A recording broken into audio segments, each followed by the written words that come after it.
Okay, I think we have liftoff. All right, so we're gonna see what happens. Yes. So far, so good? All right, Isaiah, help me keep an eye on the clock.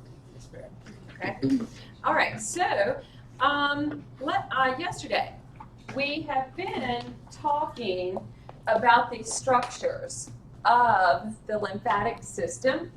We left off at the point yesterday with those lymph nodes, and we had talked about the vessels. We had talked about this tissue fluid and how we get to the tissue fluid. And the lymph nodes, of course, being one of the pit stops that's made as that fluid moves back towards the subclavian veins. So at this point, we're going to now begin to look at what are going to be some of these cellular components. Something that I have mentioned several times is the thymus gland. And at the thymus gland, we've kind of mentioned this one before because we talked about it in the endocrine system. It's larger in infancy than during puberty. As we continue to get older, it's going to begin to continue to shrink in size till it becomes basically replaced by fatty connective tissue, fat connective tissue. Now, while it is a functioning gland, it's going to house the lymphocytes. Do you guys happen to remember at this point which lymphocytes? Our T cells. Now, the hormone is called thymosin, and I think that was a typo on my part. Okay, it shouldn't be thymosins. Okay, and those immature white cells that are going to leave the bone marrow production, they're going to make their way to this gland, and while in this gland, it's going to subject those white cells to the thymosin, and they're going to mature into the T cells. This gland, if you think about what it's doing, okay, if it's giving production to the T cells, where did we find them yesterday? Sitting in the lymph nodes. So once they get mature, they're going to go to these organs of the immune system, especially the lymph nodes. And there, they're going to wait.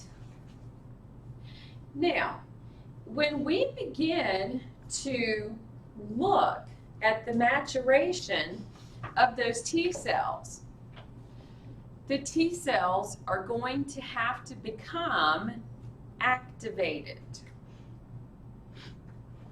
So the activation of those T cells becomes important. Why do you think that this organ is big, and I mean very big, in infants versus adults? Because they can help produce more of the T cell. They're building their immune system from the minute that a child is born. For the first little bit of time of life, they're dependent on the immune system that they've received from mom. After a few weeks, they don't have that anymore. So what do? We vaccinate, and then they are dependent on getting exposed to stuff and and that thymus gland, their own immune system, beginning to create their immunity. Now, a lot of people like to shelter. Don't touch the baby, don't breathe on the baby, don't take the baby out of the house, blah, blah, blah. You're not helping their immune system. Just saying. Okay?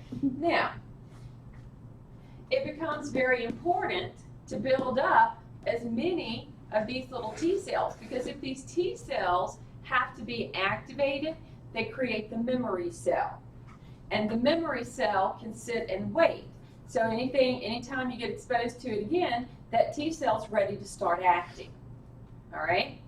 I'm a huge believer in letting the body fight stuff off, because it's like sort of like every year, time for the flu shot. Right? Okay? And every year you find the signs everywhere. Okay? And then, it's like, are you going to get your flu shot? Are you going to get your flu shot? And like this past year, when I went to see my doctor, and they were like, are you going to get the flu shot? And I go, no. Okay? They made me sign a form. Okay? And I'm like, what am I signing? Well, this is stating that you're refusing the flu shot.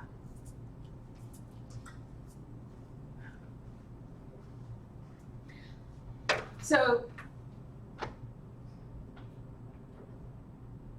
I'm like, what? I'm just like, I was amazed. I didn't know. I mean, they were not going to be responsible if I got the flu. Okay? But what?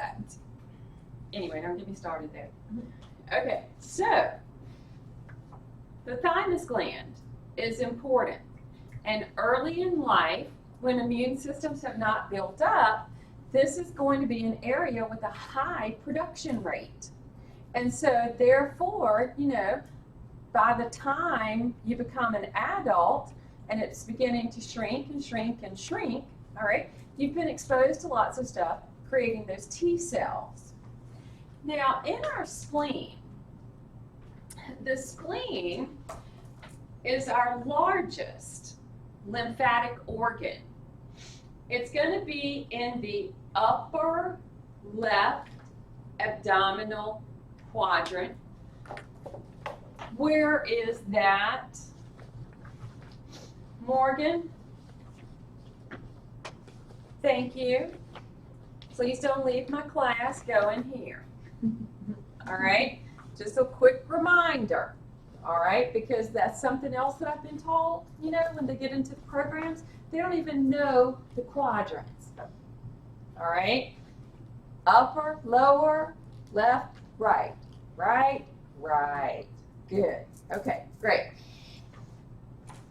It's going to contain sinuses, these cavities, and it's filled with blood. Now, when we look at the spleen, the two tissue types, it's said to have white and red pulp. White pulp, well, if we think about white blood cells, okay, these are going to be lymphocytes, all right? So this white pulp, if you come over here in the picture that they're trying to show us, okay, in the spleen as a whole, note they're showing us the artery and the vein. Normally, when we hear the spleen, a lot of times we automatically think blood organ, okay? Just found out yesterday, a distant cousin of mine was in a four-wheeler wreck over the weekend and died because he didn't go to the hospital, and he had ruptured his spleen. So by the time he got to the hospital, it was too late. And he'd already bled out, There's this huge blood supply, okay? Massive blood supply to this organ. Now, if we take this and blow it up, they're trying to show us arteries and veins, okay? They're trying to show us, like, in between here of what looks like these little leaf structures, okay? This is going to be our white pulp, okay? We're looking at these areas that they're labeling as the sinuses, and then the part that's going to have the red being our red pulp, all right? Note, they're trying to point out we've got that artery, and it branches out with its capillaries, and we're going to have this connective tissue, basically that connective tissue that's making up the capsule portion. Once again, do you guys remember how I pointed out in the lymph node that connective tissue began to invaginate in? Okay, so we can see the connective tissue creating this invagination, and we're getting this kind of like structure, okay?